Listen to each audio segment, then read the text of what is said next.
네, 안녕하세요. 이번 주에는 인간행동학개론 2주차 수업이고 인간경제 국가라는 책의 1장 그리고 2장 내용에 대해서 얘기를 해보려고 합니다. 그리고 이 앞으로 여러 행위, 행동, 화폐, 돈, 통화 이런 얘기들이 나올 건데 행위와 행동에 대해서는 조금 혼용해서 사용할 예정이라 이 부분은 알고 넘어가면 될 것 같습니다. 그래서 1장 내용은 이렇게 되고요. 이 내용은 이제 실제 인간경제국가 책에 있는 목차를 그대로 가져온 거고 여기서 조금 순서를 바꿔서 아마 진행을 할 것 같습니다. 먼저 인간행동은 저번 주에도 얘기했듯이 목적이 있는 행위로 단순히 정의될 수 있습니다.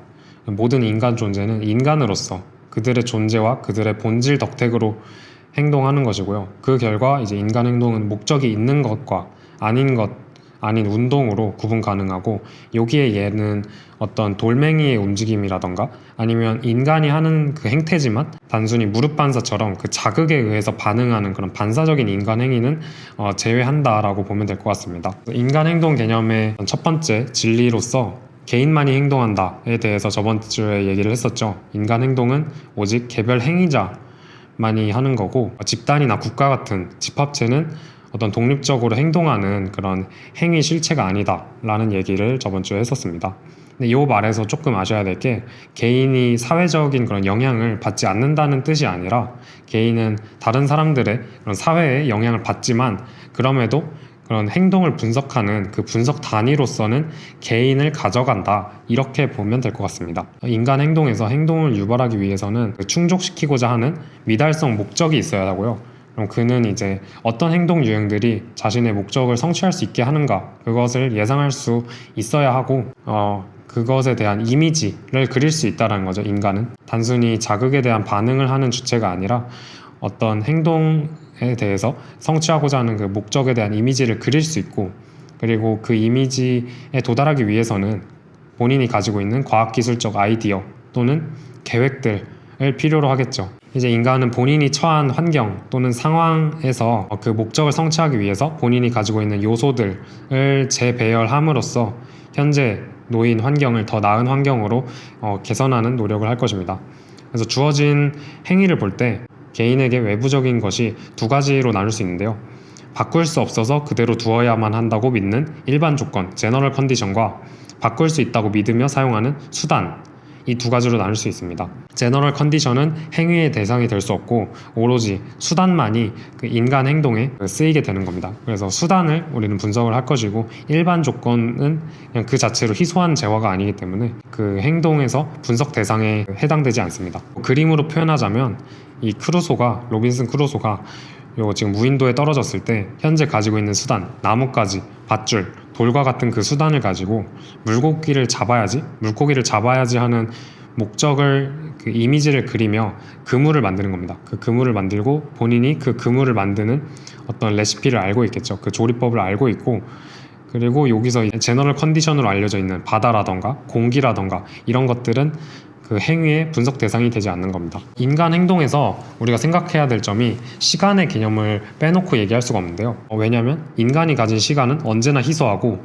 인간은 영생하지 않고 시간이라는 거는 모든 인간 행동에 필수적으로 들어가는 수단입니다. 당연히 행동을 하려면 그 행동을 하는 시간이 필요하겠죠. 어떻게 보면 기존 주류경제학에서는 기본적으로 스태틱한 그런 분석을 하고 사회가 더 발전하면 이 생산과 소비가 동시에 일어나서 이런 시간차가 거의 없어진다 이런 식으로도 얘기하는데 그런 게 아니라 이 시간이라는 거는 언제든 빼놓을 수 없는 그런 개념이다. 그래서 이 개념을 나중에 더 끌고 가서 이제 이자율 개념에서도 이 시간에 대한 그런 가치 이런 걸로 시간선으로 이 이자율을 풀어가기도 하거든요.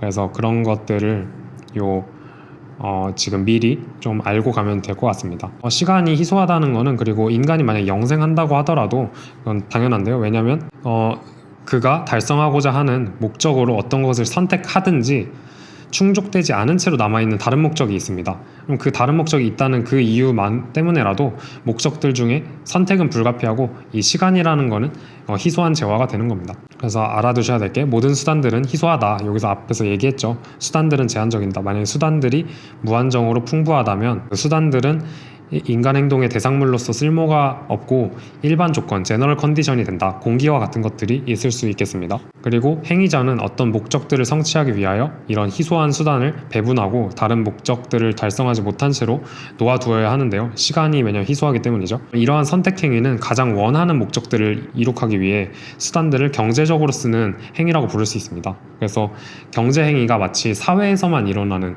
그 현상으로 볼 수 있는데, 오스트리아파는 이 경제 행위라는 것은 어떻게 보면 인간 행동 그 자체에서 일어나는 그것 자체가 이제 경제 행위라고 보는 겁니다. 그래서 독립적인 그 개인이 하는 모든 행동 자체가 경제적으로 쓰는 에코노마이징 행위라고 보는 것입니다. 그럼 여기서 이제 가치 척도, 스케일 오브 밸류의 개념이 등장하면서 가장 우선순위가 높은 그런 가치부터 가장 우선순위가 낮은 이런 가치까지 이렇게 척도를 매길 수 있겠죠. 여기서 말하는 척도는 어떤 특정한 이 행복을 측정할 수 있는 그 기준, 그런 자를 가지고 막 측정한다 이 개념이 아니라 순위를 매긴다, 랭킹을 매긴다 이런 개념입니다. 존스의 이 딜레마 그림을 보면 이 존스는 뭐 야구 경기를 시청하든지 드라이브를 하든지 브릿지 게임을 하든지 이 세 가지 여러 가지 하고 싶은 목적들이 있는데 이 목적 중에 한 가지밖에 선택할 수 없습니다. 이 한 가지를 선택하면 나머지 두 가지 목적은 달성할 수 없게 되는 거죠. 그리고 행동이 존재한다는 사실은 미래가 불확실함을 함축하는데요. 불확실성의 근원으로는 인간의 선택 행위의 예측 불가능성, 그리고 자연 현상에 대한 지식의 불충분, 이 두 가지를 꼽을 수 있고, 당시 1920년대부터 30년대 이 인간 행동학을 만들던 미제스는 당시에 원자 물리학의 하이젠베르크의 양자역학을 보면서 너네 봐라, 이 자연조차도 예측 불가능성을 가졌다 라고 이렇게 얘기를 하기도 합니다. 물론 뭐 미제스가 진정으로 하이젠베르크의 양자역학을 알고 있었는지 그거에 대해서는 조금 의문점이 있지만, 어쨌든 이 미제스가 봤을 때 인간의 선택 행위는 기본적으로 예측이 불가능하다 이렇게 본 것입니다. 그래서 모든 행위는 필연적으로 판단에 근거한 투기이며 오류 가능성이 상존한다 이렇게 얘기를 하는데요. 우리가 투기라고 하면은 좀 나쁜 이미지만 가지고 있는데, 미제스가 생각하기에 인간 행동학 관점에서 투기라는 단어는 그냥 미래가 불확실하기 때문에 그런 미래에 대해서 어느 정도 본인만의 이미지를 가지고 행동하는 것, 그것 자체가 투기다 이렇게 보는 것 같습니다. 재화와 수단을 얘기를 할 건데요. 앞에서 수단을 얘기를 했죠. 근데 여기서 욕망을 충족시키는 데 쓰이는 모든 수단, 이거를 재화라고도 이렇게 부릅니다. 재화는 두 종류로 구분할 수 있는데요. 먼저 즉각적으로 그리고 직접적으로 그 서비스할 수 있는, 봉사할 수 있는 그런 것들을 이제 소비자들의 재화 또는 1차수 재화 이런 식으로도 얘기를 합니다. 두 번째로는 현재는 아니지만 미래에 언젠가 직접적으로 봉사할 수 있는, 그 앞에서 얘기한 소비재죠. 소비재로 바꿀 수 있는, 즉 간접적으로 봉사할 수 있는 수단으로 생산자들의 재화, 뭐 생산재, 생산 요소들, 더 높은 차수의 재화 이런 식으로 얘기를 할 겁니다. 여기서 조금 알아두셔야 하는 게, 이 햄 샌드위치 예시를 들면 이 먹는 순간의 샌드위치가 소비재고요.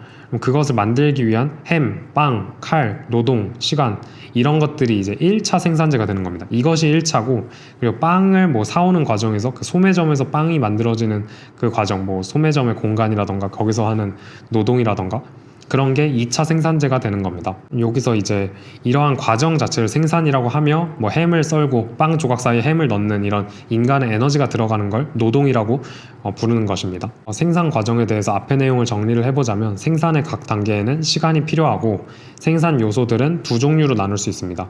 그것들 자체가 생산된 것, 생산 요소들의 조력으로 먼저 생산되어야 하는 생산된 생산 요소들이 있고요. 자연에서 이미 이용 가능한 것으로 판명난 것, 본원적 생산 요소들이 있습니다. 앞에서 예시를 보면 그 빵이나 뭐 칼, 햄 이런 것들이 생산된 생산 요소가 되겠죠. 그리고 자연에서 이미 이용 가능한 것으로 판명난 것, 본원적 생산 요소들로는 노동과 부엌의 공간이 있을 것입니다. 본원적 생산 요소를 또 이제 나누죠. 인간이 지닌 에너지의 사용, 노동, 그리고 자연에 의해 제공되는 비인간적 요소들의 사용, 이걸 토지라고 할 건데요. 이 토지라는 게 막 단순히 땅만 얘기하는 게 아니라 자연 상태에 있는 어떤 동물이라든지 그런 것도 토지라고 볼 수 있을 것 같습니다. 본원적 생산 요소에서 인간이 지닌 에너지의 사용인 노동 분야를 뺀 나머지를 토지, 이렇게 보면 될 것 같습니다. 그래서 생산 요소들의 종류는 노동, 토지, 자본재 이렇게 나눌 수 있고요. 이 자본재의 더 고차수 과정을 타고 가면 최초로는 오직 노동과 자연에 의해서 생산되었다, 이렇게 논리적으로 추론할 수 있습니다. 그리고 빠질 수 없는 게 과학기술적 아이디어인데요. 이 모든 생산 과정의 모든 단계에서 없어서는 안 될 또 하나의 요소입니다. 예를 들면 과학기술적 아이디어인 어떤 특허에 해당하는 어떤 그런 레시피라던가 계획, 아니면은 뭐 어떤 과학 공식, 수학 공식 이런 게 될 수도 있겠죠. 그것은 어떻게 한 단계에서 다른 단계로 진행하고, 그리고 어떻게 원하는 소비재에 최종적으로 도달하는가에 대한 그 계획, 아이디어 이런 것들에 대한 것입니다. 근데 여기서 알아두어야 할 점은 이 과학기술적 아이디어, 이 조리법은 일단 학습되고 나면 일반적으로는 다시 학습할 필요가 없고, 그리고 희소한 재화가 아닙니다. 이 과학기술적 아이디어는 무한정한 생산 요소의 하나로서 남아있게 되기 때문에 공기와 같은 제너럴 컨디션이 되는 것입니다. 여기서 조금 더 생각을 해보실 분들은 뭐 오스트리아 학파가 왜 지식재산권, 지적재산권, 특허 이런 것들에 대해서 비판적으로 보는지, 혹은 뭐 더 나아가서 초상권에 대해서 비판적으로 보는지 이런 부분들도 찾아보면 될 것 같습니다. 생산 요소에 대해서는 이제 앞에서 여러 생산 요소, 생산재 이런 얘기를 했죠. 근데 그 생산재들의 가치 평가는 그 생산 요소들이 만들어내는 그것들이 만들어내는 더 낮은 차수의 어떤 생산재라던가 소비재라던가 그런 것들의 유용성만으로 평가되어야 한다는 것입니다. 생산 요소들의 가치 평가는 생산 요소들이 만들어낸 물품에 대한 평가에 의존하고 궁극적으로 최종 결과 소비재에 대한 가치 평가에서 나온다, 이렇게 볼 수 있습니다. 예를 들면 담배가 있을 때 그 담뱃잎 같은 경우에는 그 담뱃잎이 만들어내는 그 시가의 가치 평가에서 담뱃잎에 대한 그 가치 평가가 이루어지는 것이죠. 그럼 여기서 소비재의 생산을 증가시키는 두 가지 방법을 얘기를 할 건데, 이제 첫 번째는 이용 가능한 생산 요소들의 공급을 증가시키는 것, 뭐 노동을 증가시킨다던가 노동 시간을 증가시킨다던가, 아니면 뭐 어떤 담뱃잎이라고 하면은 담뱃잎 자체의 공급을 더 늘려서 노동과 함께 공급을 더 늘리는 것들이 되겠고요. 혹은 조리법들을 개선하는 것이 있겠습니다. 근데 여기서 알아두어야 할 점은 조리법을 개선하는 것은 결국에는 그 생산의 상한을 결정짓는 것이고, 실제 생산을 증가시키는 것은 노동과 토지라고 볼 수 있습니다. 그리고 이제 시간에 대해서 조금 더 자세히 얘기를 해보겠습니다. 시간은 경제적으로 사용되어야 하는 하나의 수단으로서 인간 행동 어디에나 존재하는 그런 것인데요. 여기서 타임 이 라인을 그려봤죠. A, B 이렇게 했을 때 A 이전 시간, 이건 행동이 시작되기 전의 시기일 것이고요. B 이후의 것, 그것은 행동이 종료된 후의 시간일 것입니다. 이 A에서 B 사이의 시간, 이것이 이제 생산 기간이라고 한다면, 이 행동의 시작으로부터 소비재가 이용 가능해진 때까지 이 기간은 아마 여러 단계가 있겠죠. 여러 단계가 있고 노동 에너지를 쓰는 시간, 뭐 숙성하는 시간 이런 것들로 구성되어 있을 것입니다. 요 시간 선호 개념으로 먼저 넘어오겠습니다. 시간 선호는 인간 행동의 어떤 진리로서, 선언적인 공리로서 인간은 가능한 한 가장 짧은 시간 내에 그의 목적을 달성하는 것을 선호한다. 이것은 시간 선호에 관한 보편적 사실이고요. 다른 조건이 모두 동일하다면 인간은 미래의 재화보다 현재의 재화를 더 가치 있게 여긴다. 미래의 만족은 현재의 만족보다 언제나 할인되어 평가된다 라는 것인데요. 이것은 마치 우리가 지금까지 인간을 분석해봤더니 그렇다, 뭐 이렇게 관측해봤더니 그렇다, 그런 게 아니라 당연히 공리로부터 당연하게 도출되는 것인데요. 왜냐하면 만약에 시간 선호가 음의 시간 선호다, 뭐 예를 들면 다른 조건이 모두 동일하다는 가정하에 미래의 소비를 더 원한다라고 하면 그 사람의 경우에는 같은 조건이니까 그 미래의 시간이 되었을 때도 동일한 조건이겠죠. 그럼 그 동일한 조건의 하에서도 다른 조건이 동일하다면 그것보다 더 미래의 소비를 더 원할 것입니다. 그러면 그 사람은 결국에 그 죽을 때까지, 언젠가 영생하지 않으니까 죽을 때까지 행동이라는 것 자체를 할 수가 없습니다. 그러니까 행동을 한다는 것 자체가 이제 미래의 재화보다 현재의 재화를 더 가치 있게 여긴다의 반증이 되는 것입니다. 만약에 그 사람이 미래의 소비를 더 원한다라고 하면 그 사람은 이제 죽을 때까지 소비를 못하게 되는 것이죠. 그래서 시간 선호라는 건 이 당연하게 도출되는 사실임을 알 수 있고요. 이 시간 선호에 대해서는 이제 각자 사람마다 느끼는 그 가치에 대한 그게 다를 것인데요. 뭐 시간 선호가 높은 사람이라고 하면 난 당장 지금 소비하고 싶어, 미래는 알 바 아니야, 뭐 욜로 같은 마인드로 마시멜로 실험을 예를 들자면 15분만 기다리면 2개를 주는데 그냥 1개를 바로 먹어버리는 그런 사람을 이제 시간 선호가 높다, 소비 지향적이다 이렇게 얘기할 수 있는 겁니다. 반대로 지금의 소비를 참고 15분을 기다려서 마시멜로를 2개 받는 그런 사람은 시간 선호가 낮다라고 얘기할 수 있는 것입니다. 저축과 투자를 한다는 소리죠. 이 시간 선호에 대해서 얘기를 하려면 이 본인이 가지고 있는 일반적인 시간 지평선에 대해서 얘기를 해야 되는데요. 행위자는 자신의 욕망을 충족시킬 계획을 가지고 있는 미래 시간의 길이를 생각할 수 있죠. 예를 들면 제가 만약에 80살이라고 하면 너는 40년 뒤에 1000억을 받을래? 아니면은 지금 100만 원을 받을래? 라고 하면 당연히 80에서 40살 뒤는 120살일 때 뭐 제가 있을지 없을지조차 모르니까 당연히 현재 100만 원을 더 가치 있게 여길 것입니다. 어느 정도 이제 그 사고가 가능한 10살에게 40년 뒤에 1000억을 줄까 아니면 지금 100만 원을 줄까 라고 한다면 아무래도 대부분의 사람들은 40년 뒤 1000억을 더 원할 가능성이 높겠죠. 이렇게 본인이 가지고 있는 사건 지평선에 따라 이 시간 선호는 또 달라질 수 있습니다. 어떤 사람은 미래에 대한 대비를 거의 하지 않고 오늘 하루하루를 이렇게 살아가는 사람도 있고, 어떤 사람은 자신의 삶뿐만 아니라 자신의 자식의 삶까지 혹은 자신의 진짜 먼 미래 후대의 자손의 삶까지 계획을 해서 행동을 할 수도 있습니다. 뭐 저축을 하는 거겠죠. 그래서 시간 선호가 높은 사람은 현재의 만족, 이 현재 소비를 중시하는 것이고, 시간 선호가 낮은 사람은 미래를 대비하여 뭐 내가 저축을 통해서 뭐 나의 가족에게, 나의 자식에게, 나의 손자에게 뭐 돈을 물려준다던가 그런 식의 행동을 할 수 있을 것입니다. 이제 목적과 가치에 대해서 얘기를 해볼 건데요. 그가 선택하는 행동, 그가 지금 현실적으로 나에게 나타낸 그 행동은 가장 가치 있는 목적을 성취하기 위한 희소한 수단들의 이용을 지금 필요로 하는 것입니다. 목적들은 그가 이제 높게 평가하는 것부터 뭐 낮게 평가하는 것까지 그 순위를 매길 수 있겠고요. 그것은 뭐 모든 그냥 동일한 1차원의 가치 척도로 매길 수 있는 것입니다. 이러한 선호 척도를 뭐 행복, 복지, 효용, 뭐 만족감 이런 식으로 혼용해서 뒤에서 사용할 예정이고, 여기서 알아두어야 할 점은 행복이나 만족감의 증감은 결코 측정할 수 없다, 이렇게 보는 것입니다. 그의 선호는 단순한 선택 또는 순위로서만 표현될 수 있다, 서술적으로만 표현될 수 있다, 이런 말을 씁니다. 예를 들면 나는 뭐 햄버거보다 스테이크를 원해. 근데 나는 파스타보다 햄버거를 원하는 게 햄버거보다 스테이크를 원하는 거에 2.5배만큼 더 원해. 이런 것은 존재하지 않는다, 이렇게 보는 것입니다. 그런 말은 틀렸다. 그리고 이 부분은 인간경제국가 얘기는 아닌데 조금 제가 봤을 때 좀 재밌는 부분이라고 생각을 해가지고 가져왔습니다. 1925년에 하이젠베르크가 핵연력학을 처음 만들면서 이 논문의 초록에 이런 말을 쓰거든요. 원칙적으로 측정할 수 있는 물리량에만 근거하여 이론 양자역학의 토대를 세우려고 한다, 이런 말을 하는데, 이 말이 인간 행동에서 인간 내부의 어떤 알 수 없는 그런 심리적인 쾌락이나 어떤 심리학적인 작용, 무의식 이런 것들이 아니라 지금 현재 나타나는 현시된 선호, 행동에 대한 그것에 기반하여 이 경제학을 다시 쌓아야 된다. 총효용이나 총가치와 같은 추상적인 문제는 존재하지 않고 가치 척도라고 우리가 그 전에 말한 건 그냥 사고의 도구로서 구성된 것일 뿐이고, 오직 실제 행동에서 행동의 관찰을 통해서 그것을 분석을 해나가야 된다, 경제학을 분석해 나가야 된다, 이렇게 보는 것입니다. 모든 행동은 결론적으로 사물의 덜 만족한 상태를 더 만족한 상태로 교환하고자 하는 하나의 시도로 볼 수 있습니다.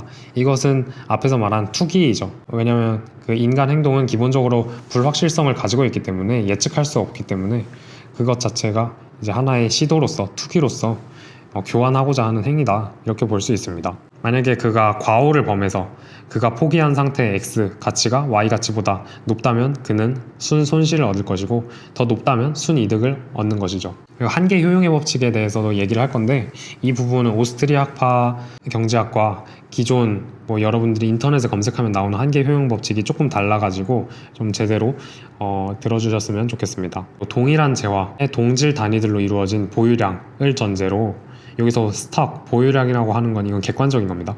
보유량을 전제로 행위자는 가장 절박한 목적부터 단위들을 배정한다. 예를 들면 물을 기준으로 한다면 단위가 동질 단위라고 할 때 첫 번째 물은 갈증을 해소하는 데 쓰고, 두 번째 물은 세안을 하는 데 쓰고, 세 번째 물은 꽃병에 꽃을 담아두는 데 쓰고, 이런 식으로 가장 절박한 목적부터 그 단위들을 배정한다, 이렇게 보는 것입니다.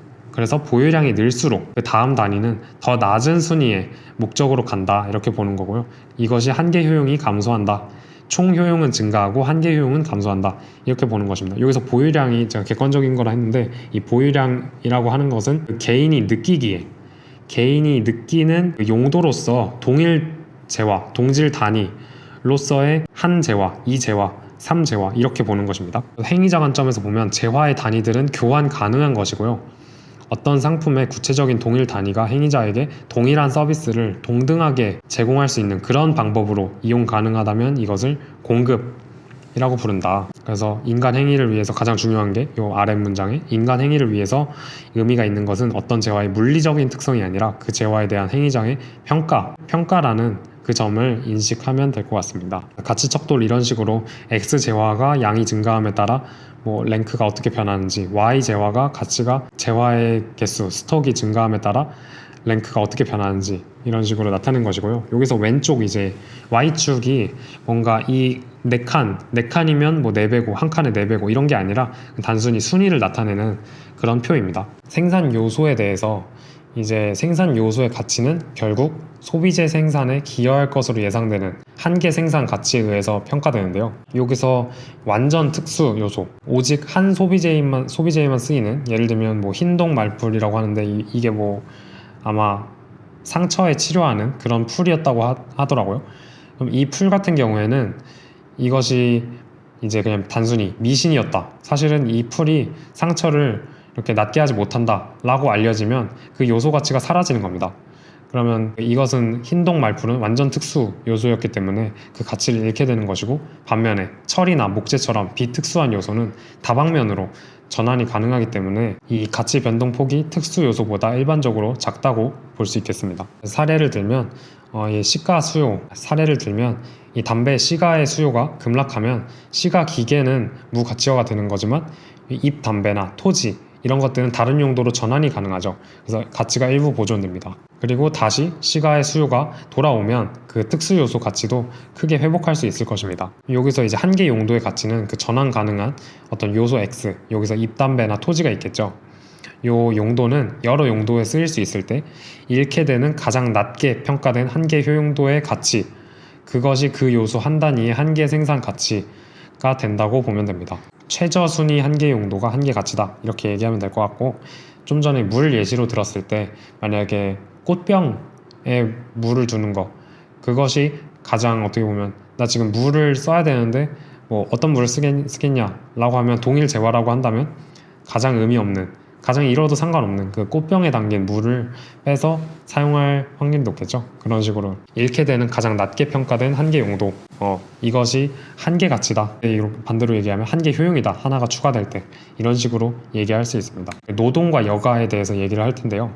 이 소비재 생산을 늘리려면 자연 요소는 고정이므로 자본재를 늘리거나 아니면 노동 지출을 늘려야 됩니다. 이 기술 레시피, 아까 조리법을 개선한다고 했는데 조리법 개선은 외부 한계만 설정할 뿐이지 실제 증가는 요소 투입으로 증가가 되는 것입니다. 실제로 노동을 하지 않고 그냥 난 조리법 내가 개발했어 이것만으론 어떤 뭐 음식이 나오는 게 아니니까 실제로 노동을 해야 그 생산재, 아니 소비재가 생산이 되는 것입니다. 현실에서 여가는 소비재로서 효용을 주며 더 많이 일할수록 그 여가를 포기하게 되죠. 더 많이 노동을 할수록 그 여가에 대한 효용을 포기하게 되는데요. 여가의 한계 효용은 증가할수록 감소하겠죠. 앞에 한계 효용 감소 법칙에 따라서 노동의 한계 불효용, 여가 포기에 따른 손실은 노동량 증가에 따라 상승합니다. 노동에 불쾌감이 있을 수 있고, 반대로 작업 그 자체가 쾌락을 줄 수도 있죠. 나는 일할 때 기뻐. 하지만 그 일할 때 그 주는 쾌락에서 만약에 일을 함으로써 얻는 뭐 돈이라던가 일 자체에서 어떤 만들어내는 소비재와 그 연결고리가 없다면 그것은 노동으로 볼 수 없는 것입니다. 그것은 그냥 놀이에 불과한 것이고요. 노동을 하는 이유는, 정확히 말하면 노동을 하는 이유는 미래에 더 큰 여가를 하기 위해 현재 잠시 불쾌하지만 노동을 하고 미래에 더 큰 여가를 얻기 위해서 노동을 하는 것입니다. 만약에 나는 노동할 때 행복한데? 라고 얘기하더라도 그 사람이 그 노동을 하지 않고 본인이 더 만족하는 어떤 여가를 했다면 그것이 더 만족감을 주었겠죠. 그러면 거기서는 이제 비용이 여가가 되는 겁니다. 그 노동을 했을 때 그 기회비용, 날린 기회비용이 여가가 되는 것이기 때문에 기본적으로 노동이라고 함은 미래의 여가를 위해서 현재 노동의 불쾌감을 감수하고 하는 것이다. 이렇게 얘기를 할 수 있고, 그럼 노동과 여가의 이 비율은 어디서 정해지냐? 다음 한 단위 노동의 한계 불효용, 그 노동이 만들어낼 재화의 한계 효용보다 작을 때까지만 이것이 이루어지고 초과하는 순간 노동은 중단됩니다. 이제 자본 형성의 원리에 대해서 얘기를 할 건데요. 이제 로빈슨 크루소 경제학이라고 하는데, 이 무인도에 떨어진 로빈슨 크루소의 예시를 들어보면서 무인도에 떨어진 로빈슨 크루소의 예시를 보면서 인간이 독립적으로 자폐적으로 있을 때 어떻게 경제 현상이 일어나는지 이거에 대해서 분석을 해보겠습니다. 그림으로 표현하면 현재 시간당 20개 정도의 베리를 먹을 수 있는 그런 자연 상태가 그런 무인도에 그런 상황이 있다고 해봅시다. 따로 노력을 하지 않아도 그냥 베리가 기본적으로 그냥 적당히 노력하면 시간당 20개 정도는 획득할 수 있다고 지금 로빈슨 크루소는 느끼고 있습니다. 근데 로빈슨 크루소가 생각하기에 지금 베리가 저 높은 위치에도 있고 낮은 위치에도 있는데 지금은 낮은 위치에 있는 베리밖에 못 얻어서 시간당 20개밖에 얻지를 못하는 겁니다. 그래서 로빈슨 크루소가 생각하기에 이거 막대기를 만들어서 나무를 흔들어서 이렇게 베리를 얻으면 시간당 50개 정도는 얻을 수 있을 것 같다 라고 생각을 하면 이제 고민을 하는 거죠. 이거 막대기를 만들어야 되나? 그럼 막대기를 만들려면 현재 소비, 현재 여가 그런 것들을 제한을 해야 되죠. 그래서 현재 소비를 제한하는 저축을 해야 되고 막대기를 만들기 위한 투자를 해야 됩니다. 그럼 이렇게 투자를 했다면 이 로빈슨 크루소는 막대기라는 자본재와 시간당 이 막대기를 이용해서 시간당 50개의 베리를 얻을 수 있을 것입니다. 자본재, 막대기를 만들기 위해서는 현재 욕구 충족을 제한해야 되는데요. 여기서 크루소는 막대기를 만드는 동안 베리를 먹지 못하거나 여가를 즐기지 못하거나 혹은 이 둘을 혼합해서 베리를 먹지 못하거나 일부 정도 베리를 먹지 못하고 일부 정도 여가를 못하는 이런 상황이 있을 것입니다. 투자는 노동과 토지를 이제 자본재 생산으로 이전하는 것으로 막대기를 만드는 과정이 투자 행위다 라고 볼 수 있습니다. 여기서 이제 시간 선호 개념이 다시 등장하는데요. 모든 인간은 동일한 조건이라면 미래의 만족보다 현재의 만족을 더 선호한다. 그런데 이건 동일 상황이 아니죠. 지금 현재의 잠깐의 불효용을 감수하더라도 미래에 되면은 나는 베리를 50개씩 얻을 수 있는데 1시간에 이 기다림의 비효용이 있는 거죠. 이 기다림의 비효용을 감수하고 자본재를 만들어야 됩니다. 근데 만약에 앞에서도 얘기했지만 만약에 인간에게 시간 선호가 없다면 그는 현재 소비를 전혀 하지 않고 모든 시간을 미래를 위한 생산수단, 자본을 만드는 데만 쓸 수도 있습니다. 근데 이것은 당연히 불가능하겠죠. 그래서 이 시간 선호에 따라서 첫 번째 사람은 저축을 하지 않고 바로바로 먹으면서 바로바로 베리를 시간당 20개씩 정도만 따서 먹고 쉬고 그러면 이 사람은 남는 자본이 없겠죠. 생산성이 매우 낮을 거고요. 반대의 경우에는 잠깐 초반에는 저축을 하고 이 여가를 조금 쉬고 베리를 먹지 못하고 그랬지만 이제 노동을 통해서 막대기를 만들어냈습니다. 막대기를 만들어내서 시간당 50개의 베리를 얻을 수 있었기 때문에 이 사람은 조금 더 여가를 가졌을 수도 있고요. 아니면 조금 더 많은 베리를 먹어서 효용을 더 크게 했을 수도 있습니다. 이 사람은 이제 더 나아가서 불을 만든다던가 집을 만든다던가 화를 만든다던가 이런 식으로 새로운 자본재를 계속 생산하면서 생산성을 증가해내고 새로운 재화를 획득할 수 있었을 것입니다. 그리고 이거 시간 선호 티어표를 이렇게 매기는 시간을 한번 가져봤는데 제가 녹화를 안 해서 지금 이게 두 번째 녹화라 가지고 이 부분에 대해서는 한번 여러분들이 이 요소들에 대해서 이건 시간 선호가 진짜 낮은 행동이다, 시간 선호가 높은 행동이다 이렇게 구분해 봐서 골라보면 좋을 것 같습니다. 자본의 기능은 기본적으로 시간의 단축입니다. 자본재는 소비재 향유로 가는 길에 있는 간이역 같은데요. 자본을 소유한 자는 소비재 획득이라는 목표를 향해 시간적으로 더 전진해 있는 것이죠. 예를 들면 도끼가 없는 크루소는 집을 짓기 위해 도끼를 만드는 시간까지 250시간이 필요하지만 도끼를 가진 크루소는 200시간만 있으면 되는 것이고요. 자본은 단순히 같은 재화의 생산량을 늘릴 뿐 아니라 자본 없이는 전혀 할 수 없는 재화. 예를 들면 아무것도 없는 맨손으로 짐승을 잡을 수는 없지 않겠습니까? 그럼 고기를 잡기 위한 활과 화살을 획득하면서 그 전에는 전혀 할 수 없었던 재화를 획득할 수도 있게 해줍니다. 물론 이 자본 투자는 미래를 향한 것이므로 항상 불확실성을 동반하고 있는데요. 만약에 크루소가 막대기를 만드는 동안 막대기가 쓸모없게 될 상황, 베리밭이 갑자기 병들었거나 더 이상 이제 베리는 먹을 수 있는 그게 아니었거나 갑자기 알레르기가 생겼거나 아니면 막대기 없이도 베리가 많은 그런 숲을 발견했다거나 이런 상황이 있을 수 있습니다. 이런 불확실성은 투자 결정 시에 불확실성 할인으로 작용하며 미래의 기대 효용을 낮추고 투자를 주저하게 만들 수 있습니다. 그리고 당연하게 모든 자본재는 영구적이지 않고 소모성입니다. 예를 들어 크루소의 막대기가 10일 후에 부러진다면 그는 그의 생산성, 시간당 50개 베리 생산성을 유지하기 위해 그 기간 동안 부러지기 전에 새로운 막대기를 만들 저축과 투자를 해야 할 것입니다. 이제 2장에서는 한 명을 더 추가해서 혹은 더 많은 참여자를 추가하면서 이제 어떻게 행동 패턴들이 나타나고 뭐 교환 조건이 어떻게 되고 가격이 어떻게 결정나고 이런 것들에 대해서 얘기를 해보려고 합니다.